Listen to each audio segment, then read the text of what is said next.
Now it's back. Hey, Lob. Yeah. So guys, just know the internet connection here is crap. Ironically, they fixed mine. Yeah. So maybe they took the parts to make mine work and from your place. I think that's what they did. Clearly, more important things going on in our. It only took them months and months and months and months and months and months. I might need to reset just unplug the router or the modem and plug it back in. Probably won't help you. Yeah. You know that. Yeah. But I did all the same crap. It is what it is. Yeah, we'll knock these out because I've got to be leave right when you do to get down and meet Luke. Okay. Let me just go. We're just gonna touch. Why don't we this week? We'll just touch on Dreamcatcher stuff. Just touch on it. Yeah. We'll go and get this because we didn't touch on the videos we put up last week. Here's what I want to do. I want to put all that stuff at the end of the show. The news and everything. No, I want to put all our YouTube channel stuff at the end of the show. Okay, whatever you want to do. Yeah.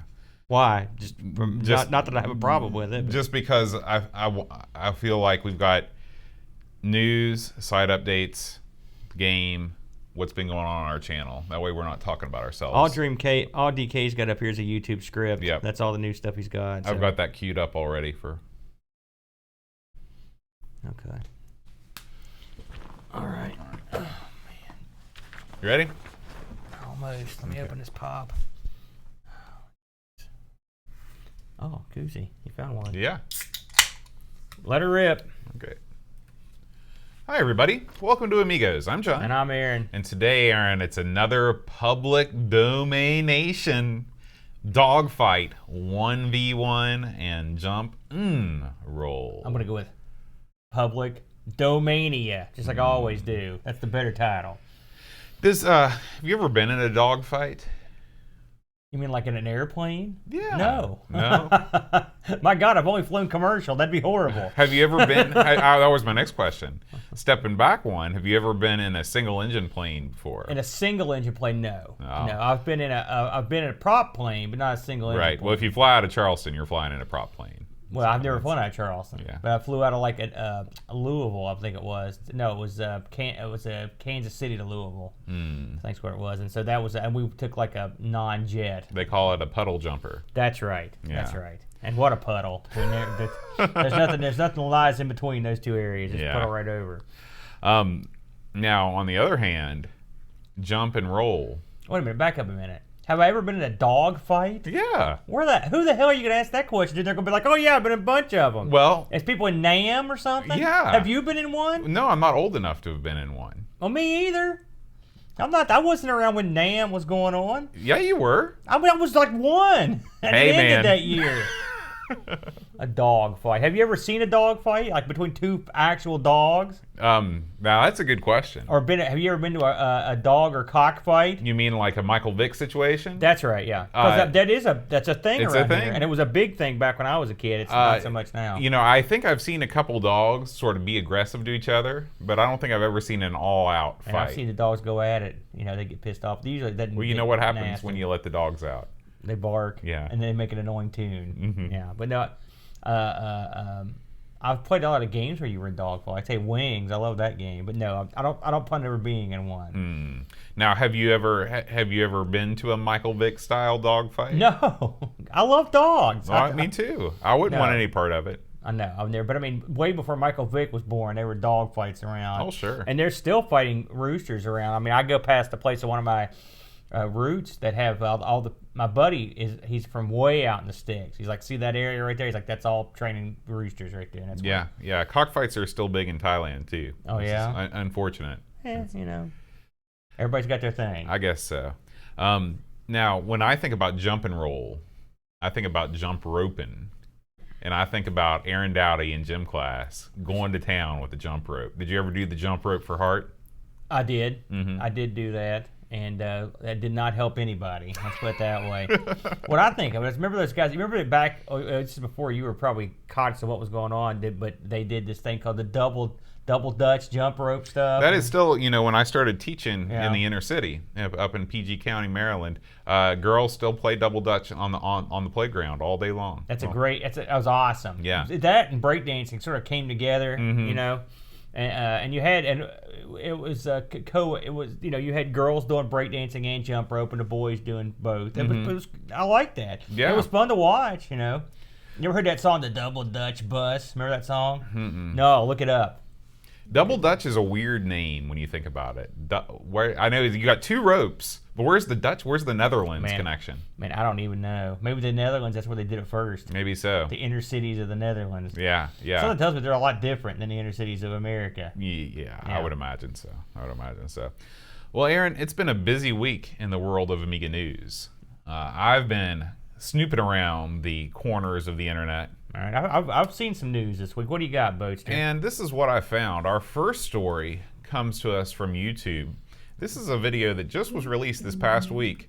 This is from the Laird's Lair. I love this guy. I've seen some of his stuff before. Yeah. This is the story of the Commodore 9000. A lot of people think that the Amiga was Commodore's first 16-bit computer, but those people are wrong. Ooh, even I haven't seen this one. Yeah, the Commodore 900 was going to be the competitor to Atari's line of 16-bit computers, which could have been the Amiga. Right. That's funny how close that could have been. Isn't it? It's a crazy, crazy story. It never gets old. No. So the Commodore 900 basically has the same shape as I'm going through here to try and find a picture of one. Here we go. It basically is the same shape as like an Amiga 2000. 2000, yeah. Yeah. It looks pretty similar. One of the things that I like about it is it has an MSX style D-pad right there on the keyboard. Those are always death, though, aren't they? Yeah, you're not going to want to be playing a lot of games I have to with say, those. I've noticed now, and maybe he's always there, but I've noticed here recently that Laird's Lair has been doing some more of these documentary style shows. I watched one he did the other day. I actually can't remember what it was. It was really good. But this looks great. I have to say, I've never heard of this. I've never heard of this computer. Look at that. It looks just like it. And it's got the same font and everything. Yeah. So make sure you check that out. I'm sure the super geniuses that occasionally listen to this show will probably know all about it. We're the last ones to the party. But I'd say I've never heard of that. It's fascinating. It is. It's very cool. Another check-in with one of our community members. Tenmark is back this week with a joint venture with another fan of the show, Pixel Vixen. They get together and do some personal paint. Now, personal paint sort of lives in the shadows of the behemoth that is Deluxe Paint. But personal paint still quite a piece of software in its own right. Do you know the Amigos connection with personal paint? I don't. Well, personal paint was actually designed by the guy that does Amiga Forever, Mike. Oh yeah? Yeah, he was the programmer. No kidding. I interviewed him about this. We went deep in the weeds with personal paint at Amiga Ireland. Unfortunately, the audio was infamously lost from that interview. That stinks. But yeah, if you are at all interested in personal paint and how it might stack up against D-Paint, make sure you check out this joint venture between Tenmark and Pixel Vixen. As I watch this, here's a quiz for you, pop quiz. Okay. Who do you think's doing this art? Is this Tenmark or is this Pixel Vixen? Who do you think it might be? You think Tenmark has this kind of ability? No. Tenmark's busy fixing his Amiga 2000. I had to say it. But hey, that's great. I haven't seen this either. This looks great. Yeah. And Tenmark and Pixel Vixen, they're like going crazy. It's crazy time. Now I did watch this. This is not directly related to the Amiga, but it's such a wacky story that I had to feature it on the show. On this week's edition of the Retro Man Cave, he goes into, he does these things called retro tea breaks, where he interviews various luminaries on the show. I never miss them. And in fact, I watched the one in question. Right. And this guy was weird, acting weird. And of course, one of the, when you think about the Amiga demo scene, probably top 3 most famous demos would be this one. What's it called? Jesus on E? Yeah. Is that right? You've got the one with the girls dancing around. You've got like that other one, and then you've got this one. So, Jesus on E, the music was composed by this guy named Echo. Okay, and Retro Man Cave, while at a show, at an expo sort of deal, a con, as it were, that's a good word for it. He saw this guy claiming to be Echo up there on stage spinning his tunes. So he's like, hey, you want to come be on my show? And the guy was like, yeah. And so the guy, the Echo, turns out he came on Neil's show. And after Neil put it up, there were a bunch of people that were like, I know Echo. Oh, he's right. getting booked. So I'd say that's the end of him. Yeah. I will say, this goes for Pixel Vixen and Tin Mark and Ravi and Dan, all these guys, LaFarius. These guys are pros, and Neil is a super duper pro. Yeah. Slick as anything. And I will say, I said just a quick note.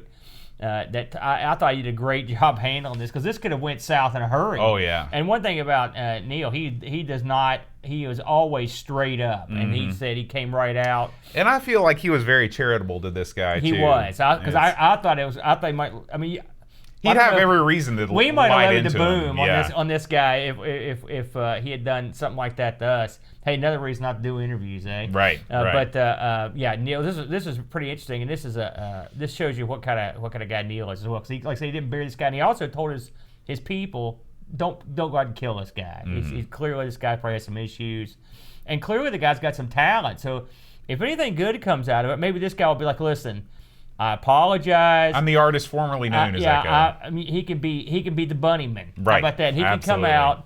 I'll allow it. I am the devil bunny. He can come out and he can do his own thing. Just stand on your own merits and talents, and you'll be fine. That's my message. But I thought it was well handled. Absolutely. All right. This is a video that I came across on the internet that I thought was really cool. This is a guy that I've never heard of before. This is GPeter7 Do-It-Yourself Mods. All right. Okay. This guy is powering his Amiga 1200 with a Pico ATX PSU. Yeah, I'm familiar with those. Okay, so this thing is an ultra tiny PSU. It's got a little built-in fan and everything. Yeah. And he slots this bad boy right into the 1200. Yeah. Here's my question for you. Why is anybody doing anything else but using these things? Well, the Pico is, at first, I heard about this thing a while back, and I was like, this is an unknown commodity here. I want to see how it goes. I mean, it's so small. It's tiny. Now, one thing you need to consider is that a lot of the classic machines, and the Amiga in particular, or a C64, they don't have huge demands on power. Right. It's not like a modern PC where the thing you could heat up the whole house with it. The Amiga is not going to use a ton of juice. And the Pico really is I've not had one. I've seen them used. I'm trying to think of the first person I saw that did this. It may have been, oh boy, I can't remember. The other lady that's really big in the Amiga scene. Oh, Mad Lemon? I think may have been her that I saw putting one of these together. It's an interesting idea, something I looked up. I remember looking up the cost for these, and I was like, I don't know if it's worth it, at the time, because I also have that idiotic alternate use that we did. Hey, it looks good, and I can think of a lot of uses for it. And by the way, just before we move off this, I want to note that the man who's doing this has great taste in joysticks. I did notice that as well. I saw that grubby, grimy thing hanging out there under the case, and I was like, boy, that looks like Aaron's. Don't lie to the people, Bo. That thing. Don't lie to the people. You're a believer. You've got one. You've got the exact same one. No, I don't have the Ergo. Dead flesh sticks to that thing like Velcro on Velcro. Listen to me. You have one just like it. And you badmouth, and then you didn't tell the people when you went up and bought your own. And finally this week, Aaron, one more story. I left the best for last. There is a new clone board in town. We've seen the clone board of the 1200. Our Amigos Game Selection Committee member Figgy CTZ owns one that he recently got up and running. But now it's time for a new clone, the Amiga 3000 clone board, built from the ground up by this guy, Chucky Gang. Now, is this another one of these deals where you have to take the chips off another board? That's exactly right. So he's taken a 3000 and he's altered the design of the board to take off things that he deemed unimportant and add things that are. Man, I'm glad you didn't do this project. Oh my gosh, I wouldn't have been able to get off Jump Street with something like this. This is no good. First thing you'd cut AGA, gone. That's right. Just saw it off. Floppy drive gone. Just everything gone. RF modulator. Now, didn't we have someone in one of our buddies in Discord just finished up a project similar to this, didn't they? That's right. Figgy CTZ just got done with this. How does he have time to do this stuff? He's a machine. Yeah, I don't know.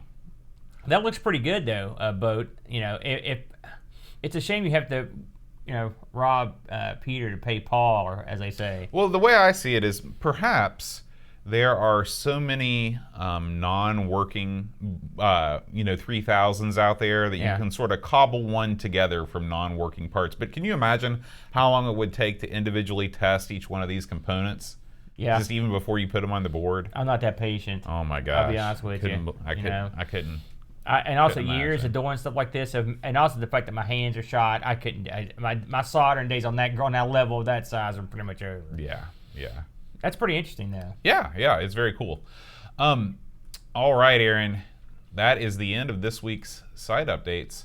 Why don't we take a look at this week's Dreamcatcher report? What's been going on over? DK was fairly quiet this week. All we really had was a posted script from one of his videos. I do urge you, if you don't follow the DK on YouTube, and you're really into some wild, wacky fun, he's your boy. I suggest you go check him out. And he's also having a look at Wings of Fury. Now, I believe on ARG, I think I played this on ARG with the Brent on the 68,000. Okay. Back in the day. I've played a lot of on this. the Amiga. Yeah, this is a great bunch game. Of times. And it's funny, the Japanese version of this is particularly interesting. It's a little bit different.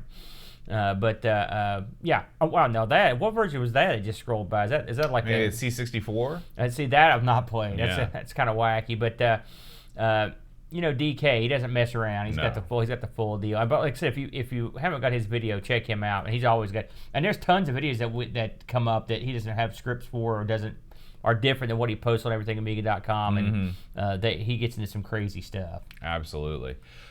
All right, well, that does it for this week's site updates and Amiga news. Aaron, you ready for public domain nation? I am, my man. What do you think should lead the dance this week? Let's start with jump and roll, shall we? Jump and roll. Now, we had a touch on this. Was it 2 years ago, Bo? I think 2 years ago at Amigathon we played some jump and roll. You know, I'm wondering if the version we played, apparently this game comes with several different soundtracks, or someone's modified or added something. Really? Interesting. Because now my memory is not good, as you know, Bill. But I don't remember the music being the same as when I played it this time around. I watched the video, and the music in the video was like the one I was playing. As opposed to what maybe played. Even you and I played different versions. Yeah, it could have been. Again, both these games are public domain. Run out and get them, freebies, and go get them right now. So Jump and Roll was released in '90. Excuse me. Came on an Amiga Action disc. This was on. Let me see if I've got the actual. This was on Amiga Fun issue 35. There's a magazine book called Amigo. It was on Amigo issue 2. How do we not know about that? Maybe it only lasted for. Maybe that was the closing issue. Died. And then Amiga Action issue 48. This is available, so a freebie. And this was developed by D-Light Somewhere in Time Disc Magazine. That's how it's listed here. Okay. The fellow that put this together, we had a couple guys here. The coder was a guy named the Blitter King. The Blitter King. And then it's kind of like the Rat King on Ninja Turtles. I'm guessing that Somewhere in Time was a digital magazine that these guys were involved in. That's my guess. The coder was a fellow called the Copper Kid. Really? Real Weird. Name. The Copper Kid. I don't know. And the graphics boy guy. I shouldn't call him graphics boy. Well, it's like in the movies. They still have terms with boy and then like best boy. I'm just gonna say his name is listed as Warstein-Hauser. Sounds German. Yeah, I think all these fellows are German. And the musician, which I want to single out, Libby in Paradise with a Z. Libby in Paradise? Libby in Paradise. Libby in Paradise. He's trying to accuse him of being a Libyan? Yeah, where you living? Libby in Paradise? Libyan. You don't That's where I've been spending most of my life. And you don't hear the terms Libya and Paradise thrown together too often. Definitely not. I've never been there though, so it might be great. Now's not a good time. I'll tell you something. Just like you think every place is, you hear all this stuff on the news. Just a little sidetrack here. my buddy was was over in the Middle East when Desert Storm was going on, so the job. And he would, and he's like, I'm like, listen, what's it like to be out in the desert and stuff like Afghanistan? He'd say, listen, he's like, yeah, you got your desert, and then you've got fields of the most beautiful terrain I've ever seen. Mixed bag. Sure. So you never know. You never know. So anyway, this ran on anything. You were good to go. So what is jump and roll? Well, you're a ball, sure enough. An Amiga ball. And you roll. And you you roll the ball, and then you jump over gaps. And while this is happening, you listen to awesome tunes. Well, that's debatable. Well, go ahead, please. Well, if you like your Eurodance trash, if you like your demo scene music. You don't think the music fits the game? I turned it off. I couldn't take it. I wanted to tear my ears off. Especially the loser theme, when you lose the game and you hear that. It's that slow dirge synth. Wait, you lost. It's supposed to be sad. No, I want to hear boop-a-doop-a-doo and then start again. Every game is not like Mr. Do. And it's a bad thing. Listen, please lead the dance here. Tell us what your thoughts on jump and roll were. Okay. Because I thought you liked them when we played it on the show. No.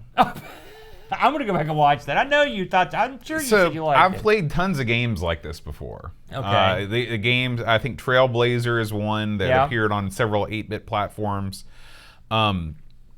This game is way too hard from the get-go. Okay. What they should have done was made the first stage about half the length of what they did to give you a sense of accomplishment. I never beat the first stage in this game, and I played it a lot. I did. Well, you're better than I am. I didn't beat the second stage. This game is so frustrating because instead of building, this is game design 101, okay? Yeah. Don't introduce all the concepts in the first stage, okay? Have you ever played a game called Super Monkey Ball? I have. Okay? I love that game. That's an example of an excellent implementation of this style of play, okay? You're a ball, you're rolling around, you're trying to get to the goal. So let me get this straight. You're saying that the Sega designed team that produced Monkey Ball did a better job scaling its difficulty than the couple guys from Germany that made this public domain This game. is the same false argument that people make about Japanese game design studios all the time. They assume that there's 20 or 30 people working on these games. Guess how many people were on the Super Mario Brothers design team? I saw a little chart about 3. that.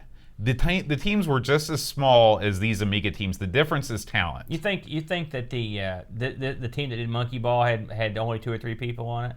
I have no idea, but I'm saying that it's a moot point. You're right. Yeah, I'm not just fighting to be fighting. It ramps up its difficulty pretty quickly. Right. What they should have done was chop the stages up to where each stage for like the first 4 stages is just like, hey, this is a thing that does a thing, so you can learn about what it does. When you run over red, you get slower. When you go over purple, your controls reverse. Blah blah blah blah. That's the one that gets you. Yeah.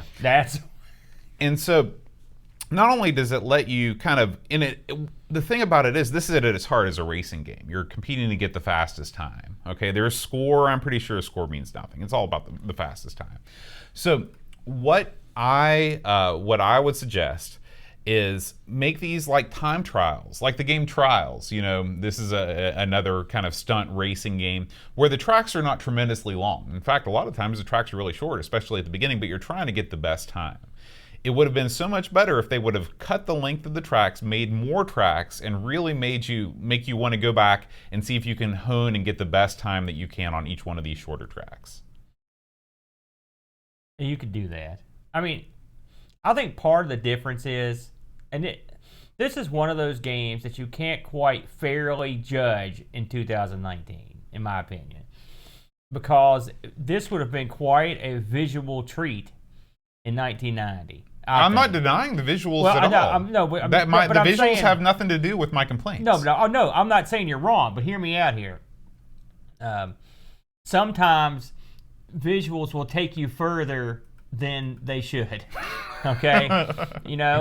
Listen, I love Dragon Slayer more than anybody, right? Mm-hmm. And the visual art representation is beautiful and gorgeous, and the gameplay is not that great, right? Obviously. But the visuals, if somebody put a game out that like that now, probably wouldn't do that well. Mm-hmm. You know what I'm saying? So you've got to look at it from when it was released, and that would at least give you some idea why people like it. Now, I'm going to disagree with you on the music. I thought the music worked. I mean, the music is fine. I know. I don't know. I can't fine. understand why you don't like that. The music while you're playing is okay. The music when you die is so horrible. It's like one of those things out of Shadow of the Beast. You know, the Shadow of the Beast when you die music and you get that. Yeah, that's awesome. That's not what you want. That doesn't inspire you to try again. It inspires you to turn it off. Well, that's some of the best music of all time. That little guitar riff. Are you kidding me? How the hell are you're in the music career and you're bad-mouthing Shadow of the Beast music? Yeah, I'm calling the county. Something's gone wrong. Okay. Anywho, I like the music, I like the visuals, and I like the fact I like the feeling you get. Like I said, it's a good package. I think that Libyan Paradise did a good job, and when they melded this together, I thought it was cool looking. I don't know. I think it's just kind of. I like these kind of trippy games. You know, I'm like you. I've played it before. Now I wouldn't directly compare this to Monkey Ball, but I get what you're saying. I think now one thing I would have done the reverse. Anytime my game has those reverse controls, get that out. Another thing that they could have done to make this a little bit easier on the beginner is whenever you're rolling over a certain color, maybe just put what that color does up at the top, right underneath your time or something like that. Just put slow or put reverse. No, you can't do that. Because like I said, when you introduce all of these mechanics right off the bat in level 1, it's just incredibly frustrating. I hate it when I spend half an hour playing a game and I can't beat the first level. I will say this, and we've seen this in other public domain games. A lot of times you're going to get this game and you're not going to have a manual. Now, granted, this came on, and I will give them a benefit of the doubt since this came on magazines. Inside, it probably.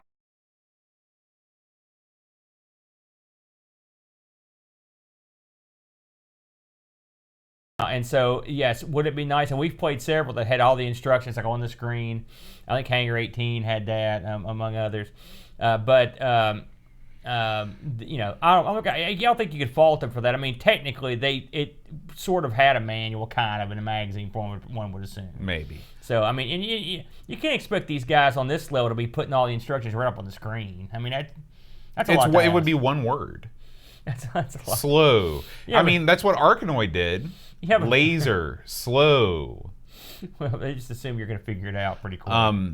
So now this game, I do appreciate the fact that it has a high score, screen. Although I don't think it's persistent. But that's cool. I normally like this kind of game. These days they call them endless runners. Endless roller. Although this one does. Yeah, this one sort of endless roller. It's fine. But the difficulty was too much right off the bat. And I wasn't a big fan of the music. I also didn't like the fact that your ball didn't seem to roll at the speed that it should have. Like it seemed like your like there is some variation on how fast you're moving versus how fast your ball is spinning. Yeah. But it doesn't match up correctly. So like your ball it's like it has two speeds. It has like slow rolling and then faster rolling. But your actual acceleration has like 10 different clicks on it. And so like really when you're going at top speed, that ball should be rolling so fast that you can no longer see the grid pattern. So that annoyed me too. You know, I don't look at this game. We've actually looked at some really top level PD stuff. We looked at, and I'm talking about Alien Fish Finger. I'm talking about Hangar 18, and to a certain degree, what we're going to be talking about on the show. And I don't think this is a bad game, but this is one of those games you load up when you got 10 minutes before you head out to get in the car to drive somewhere. It's a kill some time special. This would be right at home in any mobile device. You know what I'm saying? You could put it right on there, get your stylus out, and go to work. If you look at it in that vein, I think it's perfectly fine. But I don't think it's any great shakes. I think the standout of it, aside from the visuals, is the tunes, which I like way more than you. But otherwise, I mean, there's not much to say about it. I did a little research on it. There wasn't a whole lot to be had, but and I never got this far. But there's no ending screen in this game. At the end of stage, get this, Bo, you'll love this. At the end of stage 8, the track just ends, and you fall down into black emptiness until a timer runs out. Yeah, it's typical then Amiga design. You get a game roller. What's that mean? It's PD, and then you get your high score. So it's a lot like when the percent. So I think that that's about right. 80, somewhere in that. It's a C game. It's not it's not at the upper echelon of the stuff we've played in public domain, but it's a